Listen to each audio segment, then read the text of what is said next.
So there's two major headlines this week which may have just moved the housing market crash up to spring of 2021. So literally in about 6 months from now. So before I dive into these two major headlines and why they're going to cause the housing market crash, I want to first kind of recap how we got to where we're at right now and why home prices have just been skyrocketing the past 6 months.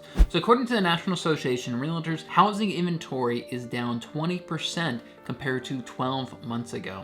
So right now we have 20% fewer homes for sale than we did 12 months ago. And if you go back to Economics 101, if you have a neutral market, if you increase the buyers in that market, prices go up. If you decrease the supply in that market, prices also go up. And that's what we've seen with this 20% decrease in supply is driven home prices up. And there are literally tens of thousands of home buyers out there right now who are pre-approved and ready to go, and they literally log into the computer every day and are just waiting for a house to come on the market. And as soon as those homes do come on the market, they are flooded with showings and typically receive 4 or 5 offers within just the first few days of being on the market. That's how crazy the real estate market is right now and why home prices are being driven up so quickly. And so why is inventory down 20% in the last 12 months?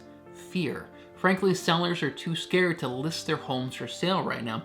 And frankly, I don't blame them. If you have 30 showings and each of those showings is a group of 3 people, that's almost 100 complete strangers you're gonna have walking through your house right now. So all of those sellers who have the luxury of choosing when they move, when they sell their home, the unmotivated sellers, they're simply choosing to wait. They're choosing not to sell their home now until this whole situation kind of gets under control, and then they're going to put their homes on the market. And so what that means is this decrease in inventory is going to continue until we get this virus under control. And in fact, that decrease in inventory may actually get worse over the next handful of months. Right, we're seeing a lot of very scary headlines in the news right now. Recently, we just saw 136,000 cases diagnosed in one single day, and that number seems to be growing. And so as we see more and more scary headlines, we have more and more sellers simply saying, whoa, we're just gonna wait this thing out. We'll put our home up on the market once this whole thing kind of calms down a bit. And frankly, I probably would do the same thing if I had that luxury. But what that also means is once we get this virus under control and all those sellers feel comfortable having complete strangers walking through their homes again, we're gonna see a huge spike in inventory in the market. Right, we're gonna see all those sellers that have been waiting for the past year to sell their homes all sell their homes at around the same time. And if we go back to what I was talking about earlier, if you have a neutral market, you increase the supply, home prices go down. And this is why the two major headlines that came out this week may indicate a housing market crash in spring of 2021. The first headline was by Pfizer, and they announced that they have a vaccine that, according to them, is 90% effective. And if they got an emergency use authorization, they could start issuing out these vaccines as early as December. But I do need to point out that their results have not been peer-reviewed yet. We're simply going off of their word, a private company.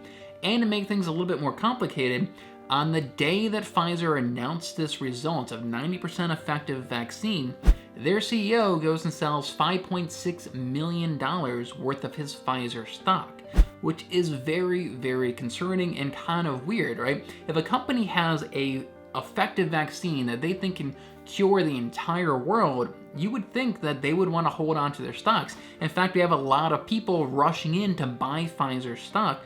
Why would their CEO then go and sell $5.6 million worth of his stocks? So a lot of people are accusing Pfizer of essentially a pump and dump, of hyping up their company with just these speculative results that have not been peer-reviewed just to sell their stocks at a higher price. So that's where we're at with Pfizer right now. Their results need to be peer-reviewed, and then they need to get an emergency use authorization from the government.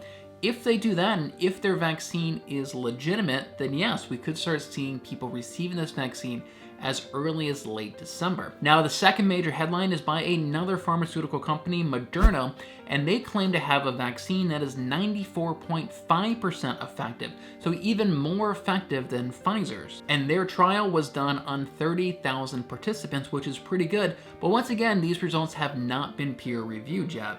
But Moderna says that they could have 40 to 60 million doses ready by December if they get that emergency use authorization. Now, their vaccine and Pfizer's does require 2 doses separated by 28 days, so we could see the first wave of people receiving it in December and then getting their second dose in January. And this is pretty promising, and if legitimate, it means that throughout the winter months, we could start seeing more and more people receiving the vaccine, and by springtime of next year, we could be seeing some pretty positive headlines. But just having an effective vaccine is actually just a start. We still need to then mass produce it and then distribute it out to hundreds of millions of Americans, and then effectively track who's received the first dose and then having those people come back 28 days later to receive that second dose. And to make things more complicated, a recent survey said that 40% of Americans said that they would not be interested in getting any vaccine whatsoever. But if we can actually pull this off, what we're going to see is all the sellers who were too scared to list their homes for the past 12 months all list their homes right around springtime, which is when we typically see an uptick in inventory. But that's actually not the only spike in inventory that we're going to see in the springtime. Most states all across the country have moratoriums on foreclosures right now, so banks are not allowed to foreclose on homes during this whole situation. Several states in just the last few weeks have lifted those moratoriums, and banks are now foreclosing on properties. It's going to take about 6 months at least for those foreclosures to turn into listings on the market. So in those states, we're going to see an increase in listings in the springtime. But for all those other states who still have a moratorium on foreclosures, like Maryland, they very well may be lifting those moratoriums over the next few months as we're rolling out a vaccine. And if they do that, then all of 2021, we're going to start seeing that foreclosure inventory that we did not have in 2020. And with the high unemployment rates, that inventory may be much higher than it typically is. So there is a direct correlation between how effective these vaccines are and how effective we are at distributing them and the inventory in the real estate market. There's also going to be a direct correlation between the inventory in the real estate market and home prices.